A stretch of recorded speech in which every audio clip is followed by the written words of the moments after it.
Good evening. This is Vincenzo De Martino talking to you. And as you probably know already, this is going to be a concert lecture on the topic of primitivism in piano music of the 20th century, with particular reference to two compositions. One of them I played already, that was Igor Stravinsky's Free Movement from Petruška. And the second one that you're going to hear later on, it's going to be Alberto Ginastera's First Piano Sonata, Opus 22. The topic of primitivism in piano music is the actual topic of my artistic research paper here at the Lithuanian Academy of Music and Theatre during the doctoral studies period that hopefully I'm going to complete this June 2021. As there are probably not only musicians listening to this, I just would like to start with a brief introduction on what primitivism, this word, means. The majority of you probably heard it in association with visual art. That means as an artistic front in the field of painting, sculpture, and song.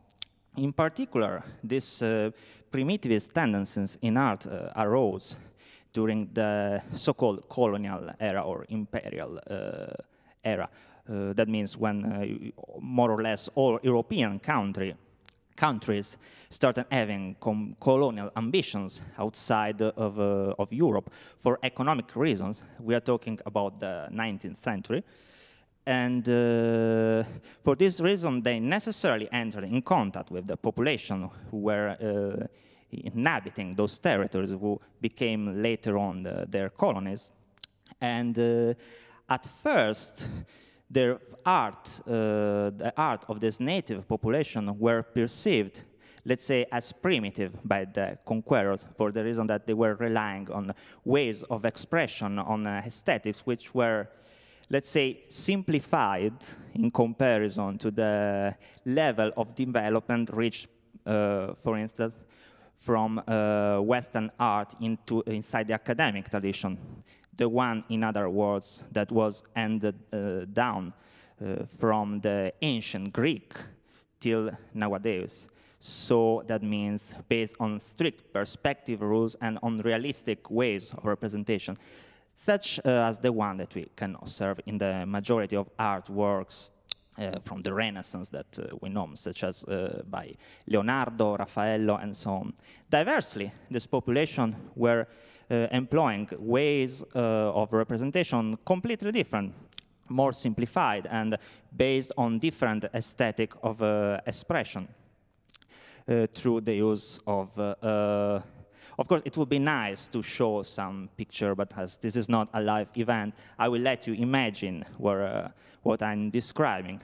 So we're talking about very rough outlines, very bright color, and what is more important, in the majority of cases, the total absence of perspective rules as we are used to, as I said, from the pictorial works from the Renaissance era.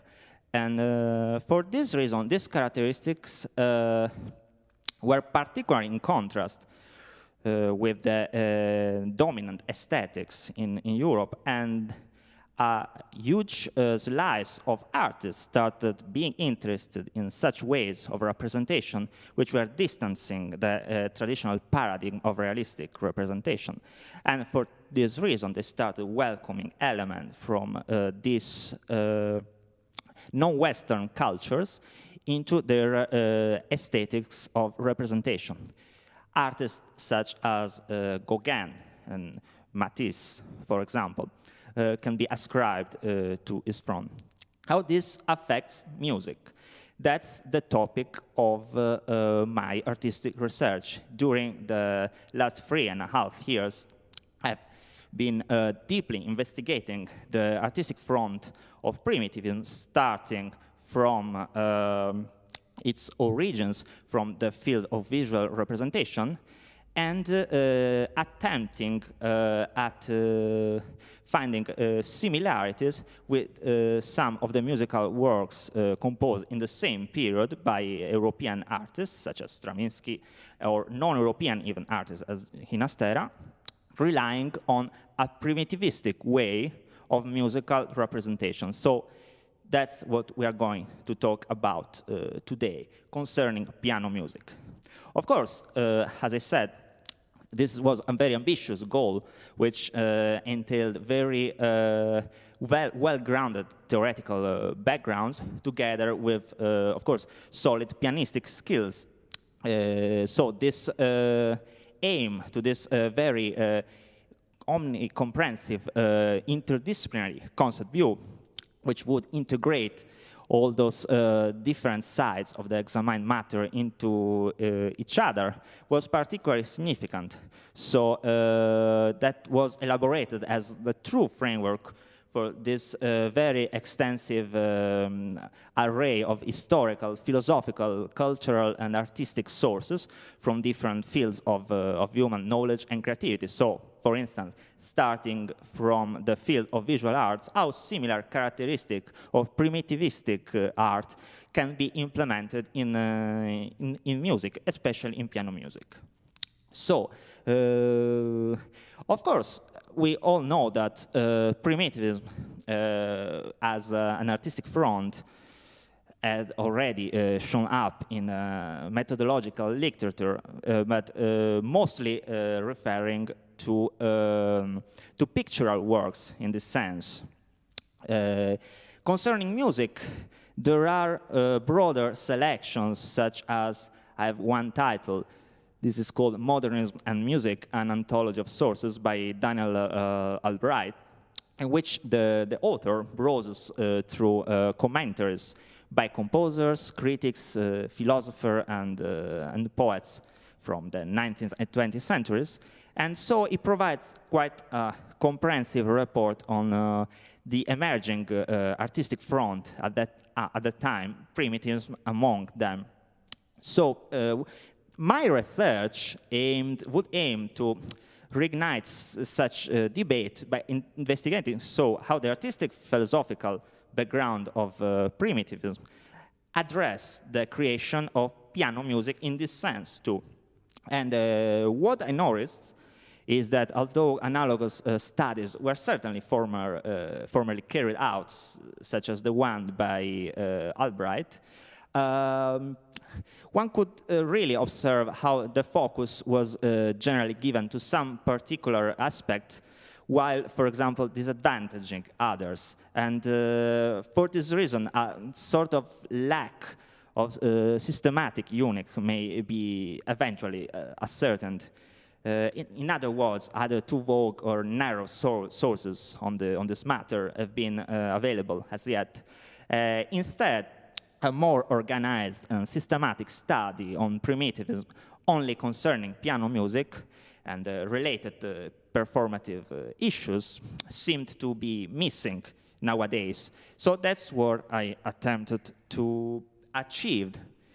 That means to point out all these possible manifestations of this front, all the different facets of the phenomenon of primitivism in 20th century's piano music, and so leading to a more developed knowledge of this subject.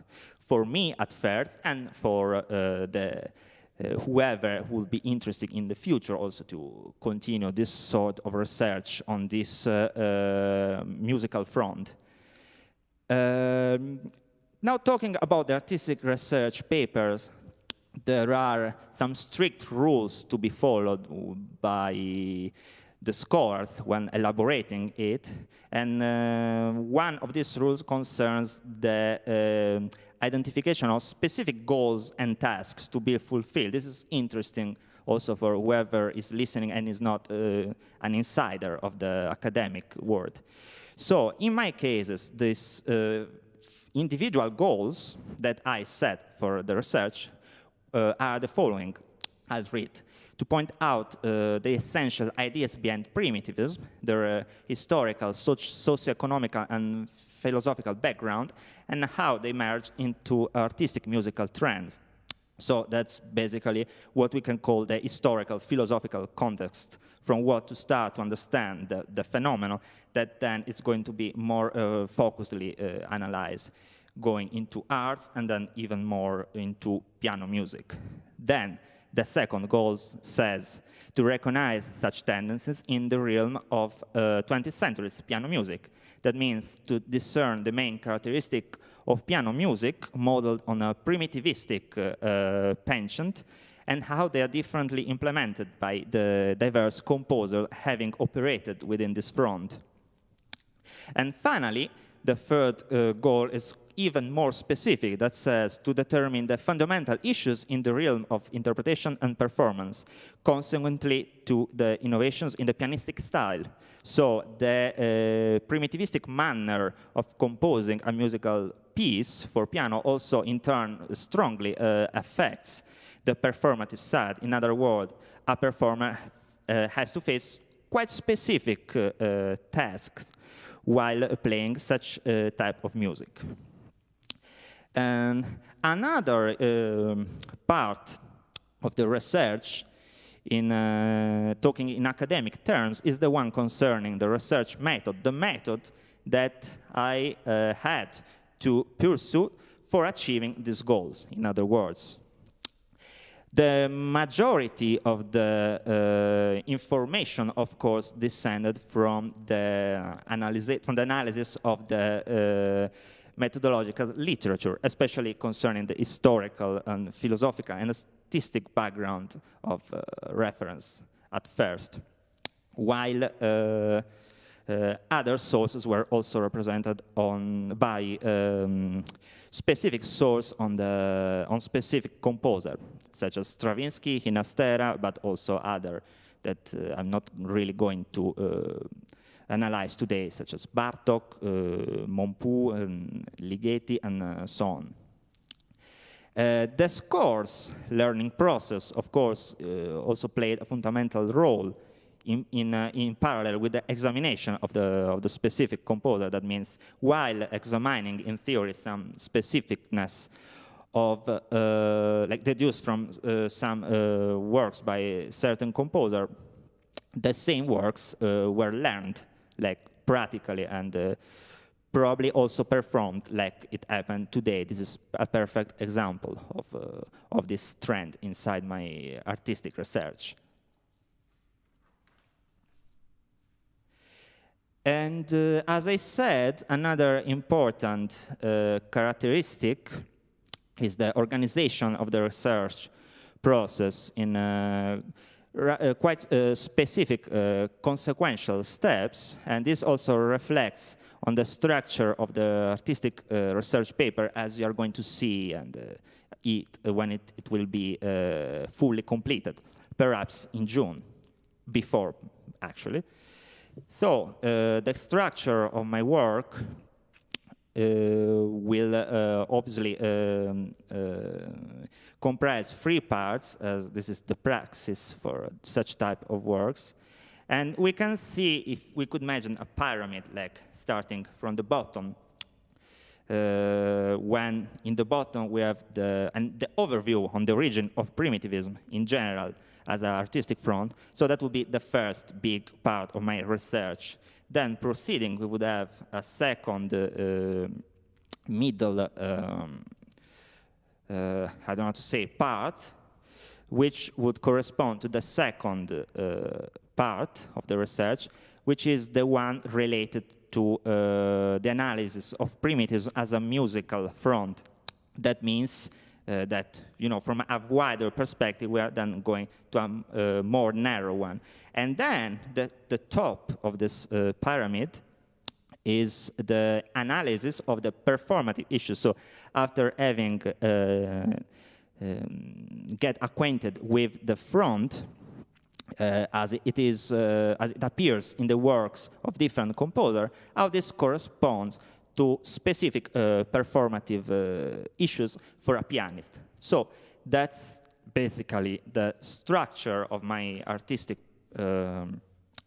research process. And today, of course, it will be very nice to give you even a fuller view of what I did until now, which was very interesting for me at first. But due to the necessity of time, of course, I will only focus on pianistic aspects. Still, as I said, primitivistic piano music comprise many different composers, and on the other hand, qualifying traits of primitivistic piano music can be found in common to many different composers.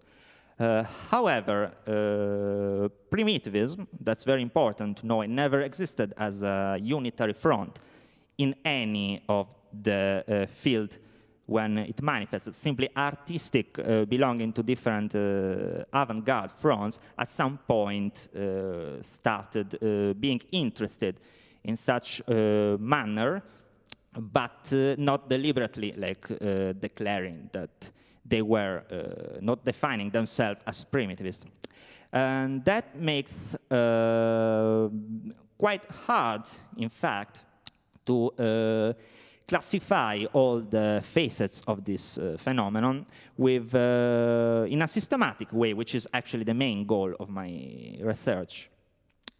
To do so, of course, I had to start from the field of visual representation, which is the one with in which it's possible to discern this front with, in more clarified terms. For instance, art historians have attempted to systematize this phenomenon since the very beginning. And for instance, one art historian in particular, Colin Rhodes, summarized all the different characteristics of primitive, of the primitive in the realm of artistic representation as follows.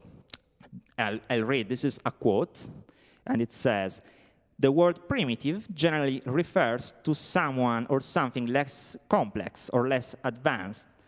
It is conventionally defined in negative terms as lacking in elements such as organization, refinement, and technological accomplishment. In cultural terms, this can mean a deficiency in those qualities that have been used historically in West as indication of civilization.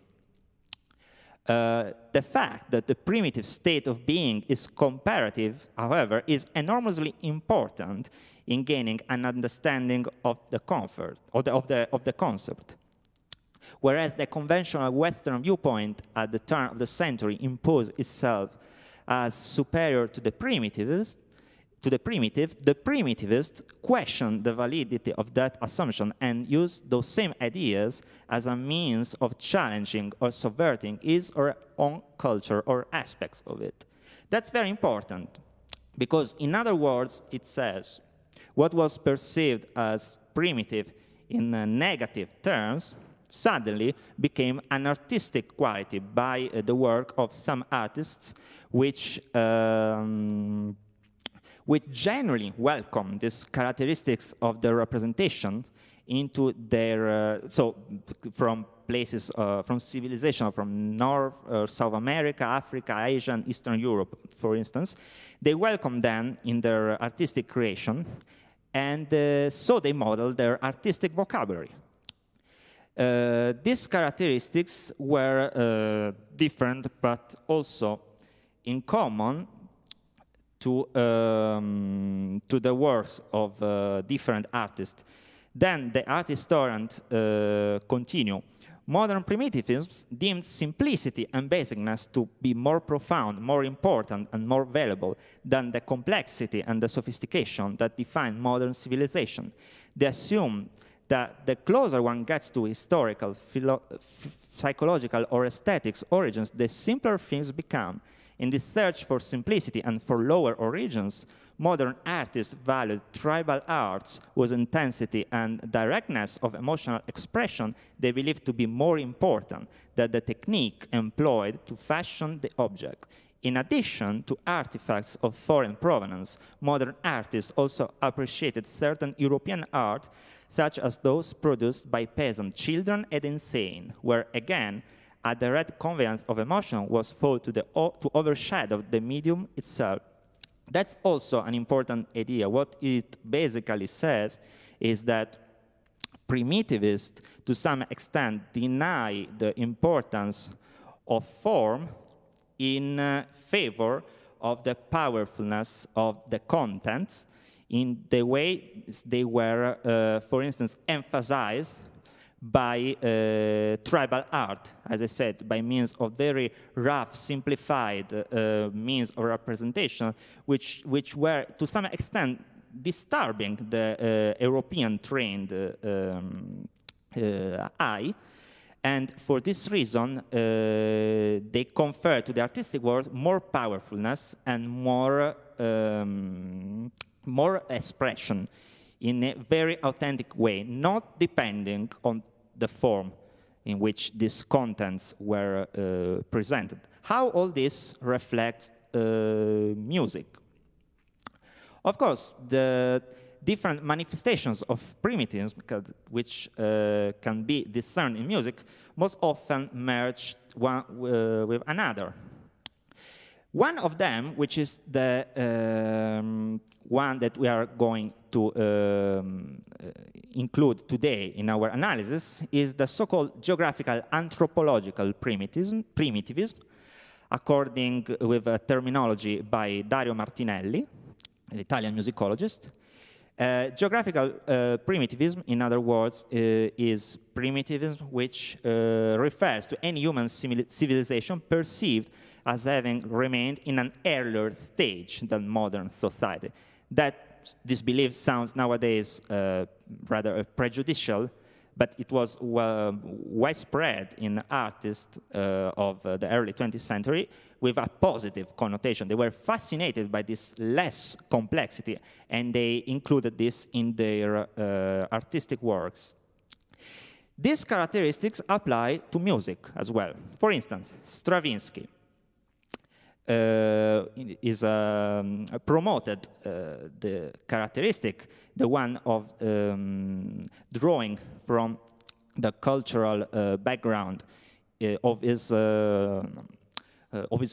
own cultural background, as a cliché in his musical works. The composition that you heard is scattered with motifs from the folkloric Russian tradition. And the thing is that their way they are organized is probably doesn't allow to recognize them very clearly, for the reason which I'm going to explain. In fact, characteristic of primitivistic piano music found basis, first of all, in their counterpart in visual arts. So characteristic of primitive art, as we said, were simple outlines, as absence of linear perspective, emotive distortion of figures, or even use of symbolic signs and repeated ornamental pattern. The same characteristics can be appreciated in primitivistic piano music, primitivistic music in general, and let's say piano music in this specific case. One of these characteristics is percussiveness. That means a percussive use of piano, which has emotionally distorted figures we're doing in visual arts, also similarly upsets the listener to some extent. As you could probably hear, Petruška, the free movement for Petruška have a very strong percussive component. Even though we must say this characteristic is not a novelty in general in the world of piano music, as it was already implemented by other composers before. The same Mozart used this characteristic in his Allegretto alla turca from his piano sonata, K331, in which he attempts to emulate the music by Turkish infantry bands, rich of bells, rattles, and other small percussion instruments. However, what avant-garde fronts did, in this sense, was to promote percussiveness, this characteristic, to a real cliché of distortion for the aesthetic paradigm of academic music, and bewilderment for the average European trained ear, putting it really to the foreground, as we could ascertain in the majority of the piece of music that you heard. In fact, primitivists most likely associate percussiveness with the savageness deduced from peasant or tribal sonorities, which are itself rich of percussion instruments. Both qualities are very strong in expressive terms, and also rely on two distinctive marks, which are compulsive and obsessive rhythm that you could hear in many sections of the piece, often tightly organized in complex and asymmetric meters, and also non-conventional timbres innate to instruments which belong to different musicality than the Western one. Another aspect of primitivistic piano music is the substantial exiguousness and repetitiveness of the employed music material, even though it can be very complexly organized. So melodic profiles generally tends to be modeled around a central note and moving within a narrow, very narrow range in a repetitive way, like this motive that you could hear in Petruška. The sources are often non-diatonic scales deduced from non-Western musical backgrounds, and so that a lack of clear leading notes can be perceived, along with no longer existing correspondence between the horizontal and vertical dimension of music in tonal sense. This characteristic will be appreciated more in the third movement of the piano sonata by Ginastera. Indisputably, references to non-Western sources are widespread also, but they are not a safe indicator of a primitivistic character of music by themselves. But when combined to the two aforementioned characteristics, they also represent a very distinctive mark. So if we should summarize the characteristic of primitivistic style in music, that would be made of three parameters. The first one is percussiveness and rhythmical emphasis. The second is the repetitiveness, very complicated word, of music material. In other words, patterns, repeated patterns. And the third, in combination with the two previous ones, the reference to non-Western sources, as Stravinsky did with a Russian folk song, and as you'll hear probably Ginastera massively, extensively did in his piano sonata. Just a moment.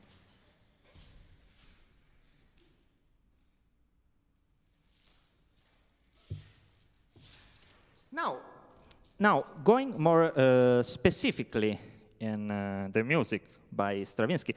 First of all, Stravinsky's pianistic outcome is very limited, at least in comparison to the one of his symphonic works.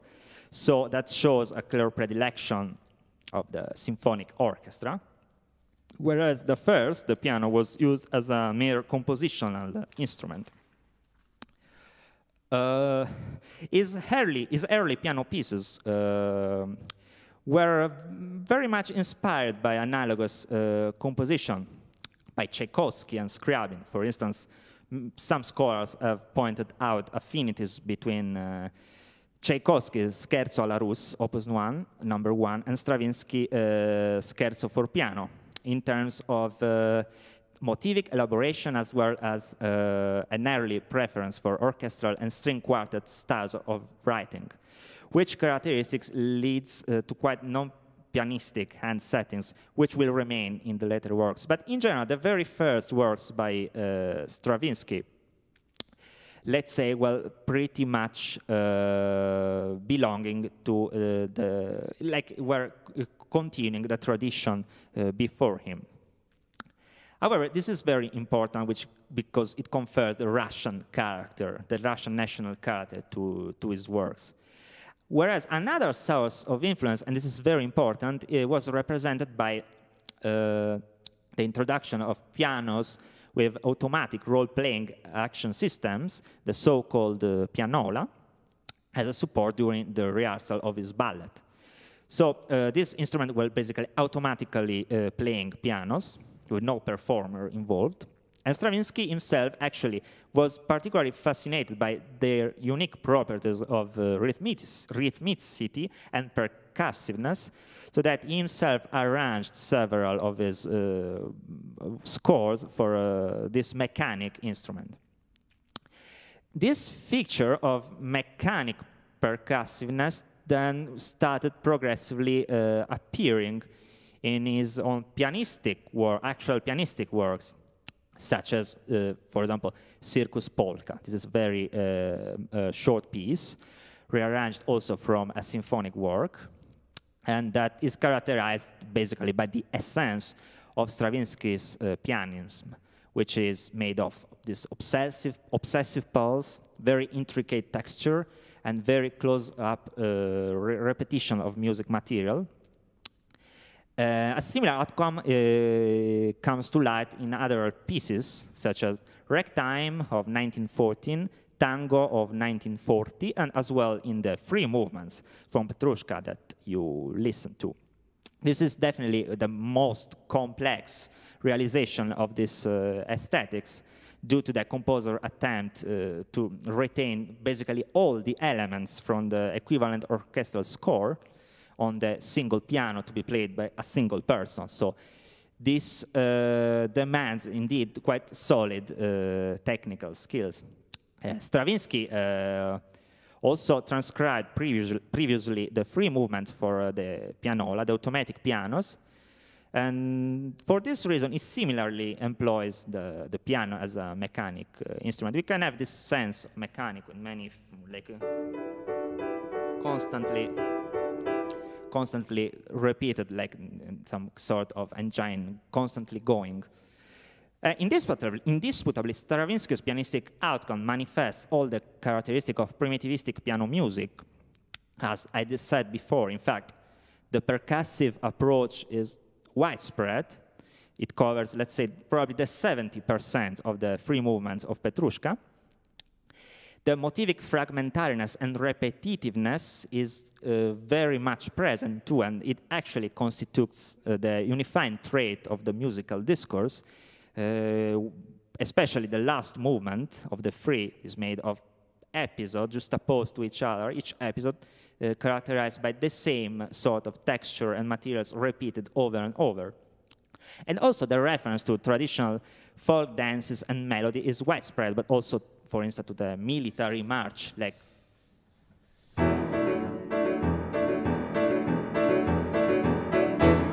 this sort of parade atmosphere from the military march, as I said. Composers from Latin America, for instance, similarly employs these characteristics in their musical language in this very modernistic vein, so resulting in remarkable primitivistic solutions as well. One of them, the most representative, I would say, is Alberto Ginastera, who's probably the forefather of Argentinian art music,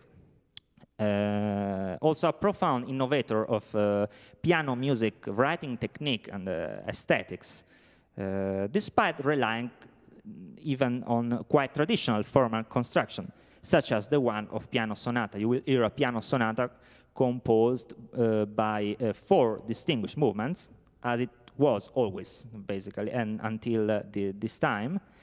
The first one fast, the second is a very light scherzo, then slow moment, and a very virtuosic finale. What is in common with Stravinsky is that also Ginastera, as Stravinsky did, incorporated different elements from his own culture, that means the Amerindian original culture, art and music, into his own music vocabulary.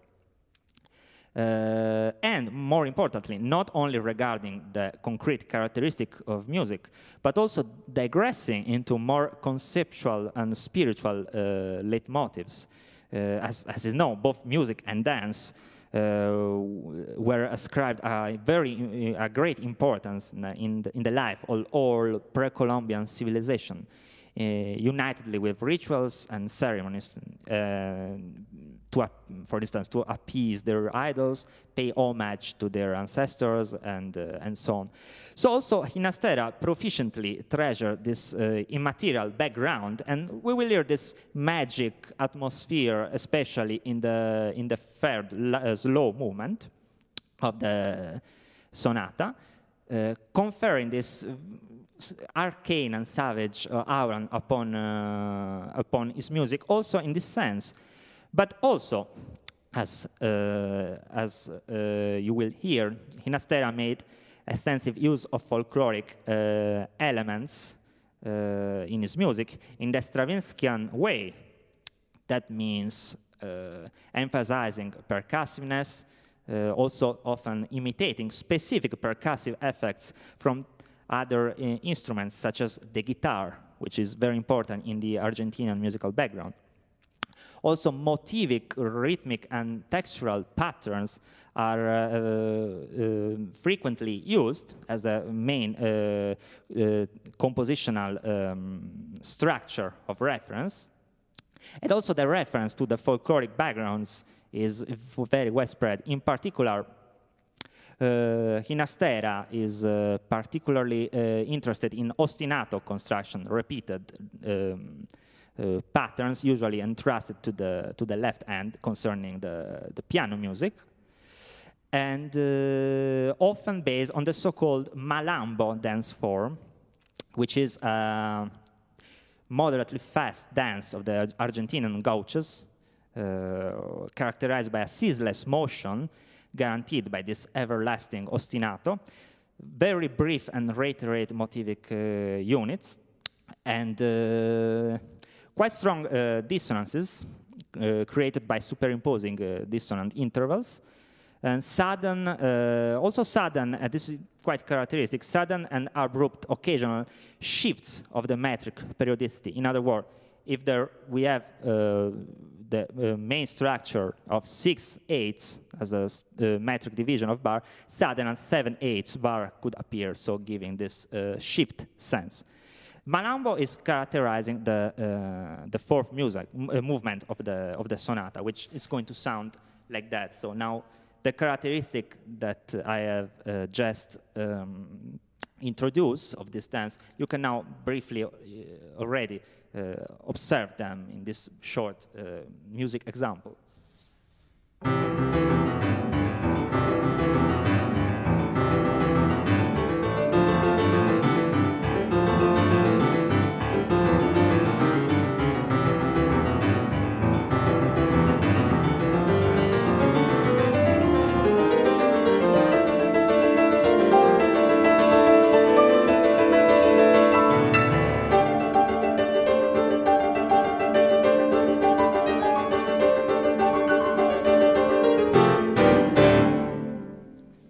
So this is in a few words, in a few notes, the Malambo dance.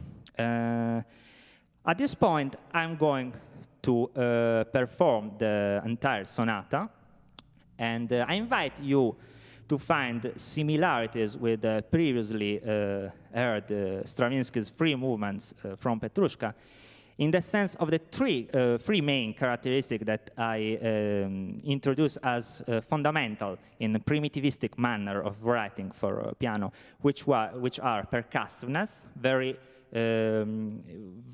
much importance given to the percussive character of piano, presence of very constantly moving, repeated rhythmic and textural patterns, and of course the reference of folkloric material. If you're not familiar with Argentinian folk music, I'm not as well, I'm not either, but as I said, you can appreciate the Malambo dance in the fourth movement, for instance, and eventually observe this type of dance in other works by Ginastera. That you can find basically everywhere, also on YouTube. One of those are the Argentinian dances, Opus 2, which are also frequently employing the Malambo dance form. So here we go.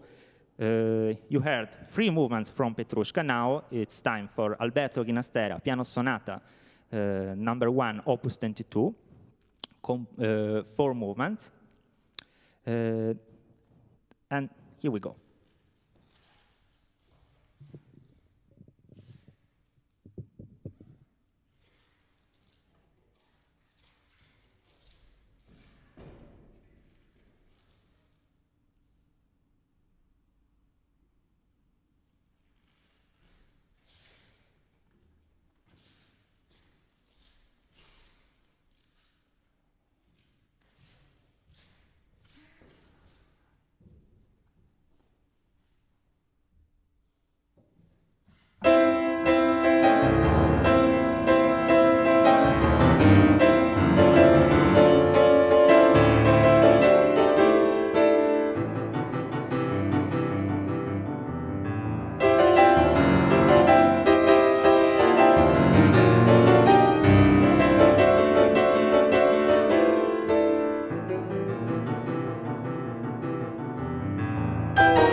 So that was the Malambo.